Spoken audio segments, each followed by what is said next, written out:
اس کے ساتھ اور بھی کافی مزدور دور دراز کے گاؤں سے شہر میں مزدوری کے لیے آئے تھے۔ کوئی بھی مزدور لینے آتا تو وہ سب اس کے ارد گرد جمع ہو جاتے، ہر ایک کی یہی خواہش ہوتی کہ وہ اسے لے جائے۔ وہ ایک سائڈ پہ بیٹھا رہتا، کوئی لے جاتا تو ٹھیک، ورنہ دوسرے بہت سارے مزدوروں کی طرح انتظار کر کے خالی ہاتھ ہی واپس جانا پڑتا۔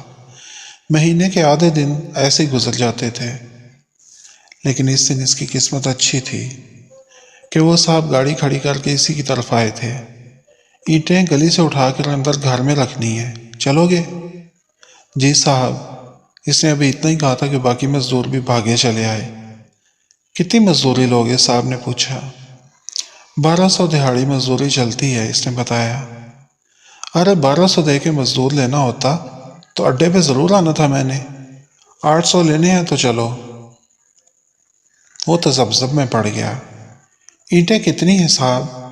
ارے جتنی بھی ہوں، تم نے دہاڑی لگانی ہے، جتنی رکھ سکو رکھ دینا۔ وہ چل پڑا، اگر نہ چلتا تو کوئی اور چلا جاتا۔ گاڑی میں بیٹھ کے اسے نیند آنے لگی۔ اے سی چل رہا تھا، آرام دہ سیٹ۔ اس کا دل کر رہا تھا کہ گاڑی میں ہی بیٹھا رہے، صاحب کا گھر کہیں دور ہو اور وہ زیادہ دیر تک گاڑی میں بیٹھا رہے، لیکن 5 منٹ بعد ہی گھر آ گیا۔ یہ اینٹیں حسین میں رکھنی ہیں، صاحب نے اسے گلی میں پڑی اینٹیں دکھائیں۔ 2000 کے قریب اینٹیں تھیں۔ گلی کی نکڑ پہ دکان ہے، وہاں سے ہتھیلی لے لو، اس سے آسانی ہوگی۔ اور ہاں، اندر ڈرائنگ روم میں کارپٹ ہے، اس کے اوپر سے گزرنا ہے تو یہ باہر پلاسٹک کی شیٹ پڑی ہے، اسے بچھا لینا، ریڑی کو اس کے اوپر سے گزارنا۔ مجھے نیند آئی ہے، میں سونے لگا ہوں، کوئی کام ہو تو بیگم سے کہہ دینا۔ صاحب ہدایات دے کے اندر چلے گئے۔ وہ ہتھیلی لے آیا اور اپنا کام شروع کر دیا۔ اتنا آسان کام بھی نہیں تھا۔ برآمدے کی 3 سیڑھیاں تھیں، ان کے درمیان بنی سلوپ سے ریڑھی اوپر چڑھاتے کبھی وہ سلپ بھی ہو جاتی اور اینٹیں نیچے گر جاتی۔ ایک بار تو اس کے پاؤں پہ اینٹ لگ گئی، خون نکل آیا۔ بیگم بچوں کے ساتھ ان کے بیڈ روم میں تھی۔ اس نے انہیں آواز دی تو انہوں نے اسے اندر آنے کو کہا۔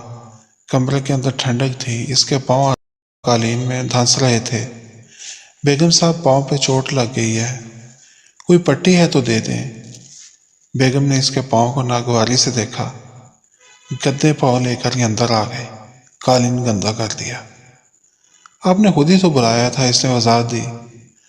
وہ سامنے والا دراز کھولو، وہاں فرسٹ ایڈ باکس پڑا ہے، پٹی لے لو۔ بیگم نے اسے بتایا تو اس نے وہاں سے پٹی لی اور باہر نکل آیا، پاؤں پہ کس کے پٹی باندھی اور اپنا کام پھر سے شروع کر دیا۔ دھوپ تیز ہو رہی تھی، اس کے جسم سے پسینہ بہنے لگا۔ صبح سے وہ مسلسل کام کر رہا تھا، کمر میں درد ہو رہا تھا، شدید درد ہوا تو اس نے ریڑھی کھڑی کی اور برآمدے میں آ کر بیٹھ گیا۔ قدرتی ہوا چل رہی تھی، اسے قدرے سکون محسوس ہوا۔ ابھی بیٹھے 2-3 منٹ ہی ہوئے ہوں گے کہ صاحب باہر آ گئے۔ اسے فارغ بیٹھا دیکھ کر ان کے ماتھے پہ بل پڑ گئے۔ رکھ لی ہیں ساری اینٹیں؟ لہجہ درشت تھا۔ جی ابھی رکھ رہا ہوں، کمر میں درد ہو رہا تھا اس لیے۔ وہ نماز پڑھنے چلے گیا اور اس کی بات ادھوری رہ گئی۔ وہ پھر سے اینٹیں رکھنے لگ گیا۔ اے بات سنو۔ بیگم صاحبہ کے پکارنے پہ وہ کام چھوڑ کر گیا، لیکن ان کے کمرے کے باہر کھڑا ہو گیا۔ اسے پتا تھا کہ بیگم اس کے گندے پاؤں پسند نہیں کرے گی۔ جی بیگم صاحبہ، اس نے آواز دی۔ جواب میں بیگم صاحبہ نے دروازہ کھولا۔ اندر کیوں نہیں آ رہے تھے؟ بیگم صاحبہ یہ پاؤں گندے ہیں۔ بیگم کی نظر اس کے مٹی میں ہٹے پاؤں پہ پڑی۔ اچھا، یہ پیسے پکڑو اور گلی کی نکڑ پہ فوڈ پانڈا والا آیا ہے، اسے دیکھ کر پیزا اور شاورما لے آؤ۔ وہ پیسے لے کر گیا اور پارسل لے آیا۔ کئی لوگ کام کرواتے تو کھانا بھی کھلا دیا کرتے تھے، جبکہ اکثر یہی کہتے کہ کام کون سا فری کر رہے ہو جو کھانا بھی دیں، جاؤ خود ہی کھانا کھاؤ۔ ہوٹل سے کھانا مہنگا پڑتا تھا، اس لیے وہ اپنے ساتھ گھر سے 1 روٹی اور اچار لے آتا تھا، وہی کھا کے گزارا کر لیتا تھا۔ دوسرے مزدوروں کے برعکس وہ آدھا گھنٹہ ریسٹ بھی نہیں کرتا تھا، بس جتنا وقت روٹی کھانے میں لگتا کھا کے کام شروع کر دیتا۔ بعض مزدور تو نماز پڑھنے کے بہانے مسجد جا کر بھی لیٹ جایا کرتے تھے اور ریسٹ ٹائم 1 گھنٹہ بھی کر لیتے تھے۔ وہ سوچ رہا تھا کہ شاید اس کے لیے بھی شورما منگوایا ہو، لیکن بیگم نے اس کے ہاتھ سے پارسل لے کر دروازہ بند کر دیا۔ اسے بھوک لگ رہی تھی۔ اپنے تھیلے سے اس نے روٹی اچار نکالا اور کھانے لگا۔ صاحب نماز پڑھ کر آ گئے۔ اسے روٹی کھاتے دیکھ کر انہوں نے کچھ نہ کہا اور بچوں والے کمرے میں چلے گئے۔ روٹی کھا کر اس نے اللہ کا شکر ادا کیا، سین میں لگی ٹوٹی کے نیچے ہاتھ رکھ کے پانی پیا اور اپنے کام میں لگ گیا۔ سین میں اینٹیں دیوار کے ساتھ لگا رہا تھا کہ بیگم پھر سے نمودار ہوئی۔ ان کے ہاتھ میں لفافہ تھا۔ اے بات سنو، یہ جیکی کو ڈال دو۔ جی؟ وہ ان کی بات کا مطلب نہ سمجھا۔ ارے اسے کیا پتا جیکی کون ہے؟ صاحب بھی باہر نکل آئے۔ چلو خود ہی کھا لو تم، بیگم بولی تو صاحب نے اس کی بات کاٹ دی۔ ارے یہ لوگ ایسی چیزیں کہاں کھاتے ہیں؟ جیکی کو صبح گوشت ڈالا تھا، ابھی وہ یہ کھا لے گا۔ ساتھ والے کمرے میں جیکی بیٹھا ہے، جاؤ ڈالاؤ اسے۔ وہ لفافہ لے کے ساتھ والے کمرے میں گیا۔ دروازہ کھولا ہی تھا کہ گھراہٹ کی آواز سن کر وہ ڈر گیا۔ اندر ایک لمبے لمبے بالوں والا کتا قالین پہ بیٹھا ہوا تھا۔ گھرانے کے باوجود وہ اس پہ حملہ آور نہ ہوا تو وہ ڈرتا ڈرتا آگے بڑھا۔ اس کمرے میں بھی ایسی چل رہا تھا۔ کتے نے شوارما اور پیزا نہیں کھایا تھا، اس نے وہ ماجدہ کے لیے رکھ لیا اور پھر سے کام پہ لگ گیا۔ 8 گھنٹے پورے ہو چکے تھے۔ اس نے مزدوری لے کر گھر جانا تھا، لیکن صاحب سو رہے تھے۔ اس نے آہستہ سے دروازے پہ دستک دی۔ آواز بھی تھی لیکن کوئی رد عمل سامنے نہ آیا۔ 800 کے قریب اینٹیں ابھی باہر پڑی تھیں۔ اس نے سوچا جب تک صاحب جاگتے نہیں اور اینٹیں بھی اندر رکھ دیتا ہوں، اوور ٹائم لگ جائے گا۔ وہ پھر سے کام پہ لگ گیا۔ صاحب اٹھے تو وہ آخری ریڑھی اندر رکھ رہا تھا۔ ساری اینٹیں اندر رکھی جا چکی تھی۔ رات کے 9 بج رہے تھے۔ صاحب کام مکمل ہو گیا، اس نے کندھے پہ پڑے صافے سے پسینہ خشک کرتے ہوئے کہا۔ اچھا ٹھیک ہے، یہ لو۔ جیب سے انہوں نے پیسے نکالے اور اس کو تھما دیے۔ اس نے گنے 800 روپے تھے۔ صاحب یہ تو دہاڑی کے ہیں، میں نے 5 گھنٹے اوپر لگائے ہیں، دیکھیں ساری اینٹیں اندر رکھ دی ہیں۔ تو میں نے کہا تھا زیادہ ٹائم لگاؤ، بات دہاڑی کی ہوئی تھی، وہ میں نے دے دی۔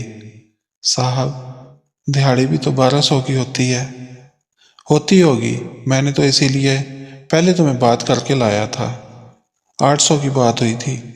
تم غریب لوگ بھی نا گھر بار دیکھ کر پھیل جاتے ہو۔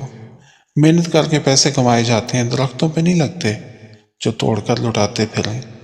خود کام کے وقت فارغ بھی تو بیٹھے رہتے ہو، تھوڑا وقت لگا دیا تو کیا کمال کیا۔ صاحب 2000 اینٹیں تھیں، 1 روپیہ اینٹ کا لیتے ہیں، اس حساب سے بھی 2000 بنتے ہیں۔ میں نے تو 5 گھنٹے جو اوپر لگے ہیں ان کے پیسے ہی مانگے ہیں، اس کے حساب سے 1300 روپے بنتے تھے، ان سے آٹا بھی آ جانا تھا۔ صاحب غصے سے اسے دیکھ رہے تھے، لیکن اس کی بات کے جواب میں انہوں نے کچھ نہیں کہا اور جیب سے 200 روپے اور نکال کے اسے تھما دیے۔ اس نے بولنے کی کوشش کی لیکن انہوں نے روک دیا۔ بس اب اتنے بہت ہیں، شکر کرو یہ بھی دے رہا ہوں۔ وہ پیسے پکڑ کے مایوسی سے مڑا تو صاحب بول پڑے، یہ تھیلے میں کیا ڈالا ہے؟ ذرا دکھاؤ تو صحیح۔ اس کے تھیلے سے لفافے کا کونا دکھائی دے رہا تھا۔ کچھ نہیں ہے صاحب۔ ایسے نہیں، ادھر دو تھیلا۔ انہوں نے اس کا تھیلا پکڑ کے الٹ دیا۔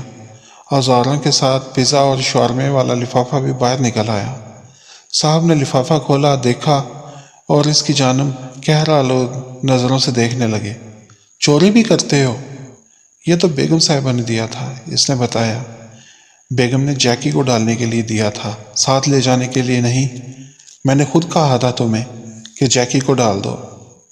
میں نے ڈالا تھا لیکن اس نے کھایا نہیں۔ اس کا لہجہ کمزور ہو گیا۔ کھایا نہیں تھا تو کچھ دیر بعد کھا لیتا، بیچارے جیکی نے دوپہر سے کچھ نہیں کھایا ہوگا۔ صاحب جی، میری 11 سالہ بیٹی ہے، اسے شورما پسند ہے، اس لیے۔ اسے پسند ہے تو کیا اس کے لیے چوریاں کرتے پھرو گے؟ بھک مانگے؟ تمہارا اور تمہارے بال بچوں کا ہم نے ٹھیکہ اٹھایا ہے؟ صاحب اپنی حد میں رہیے، مجھ سے بدتمیزی ہو جائے گی۔ بچے سب کے ایک جیسے ہوتے ہیں۔ اپنی بےعزتی وہ برداشت نہ کر سکا۔ تمہاری یہ جرت کہ میرے سامنے بکواس کرتے ہو؟ غریب ہو تو اپنی اوقات میں رہو۔ بیٹی کو شورمے اور پیزے کھلانے ہیں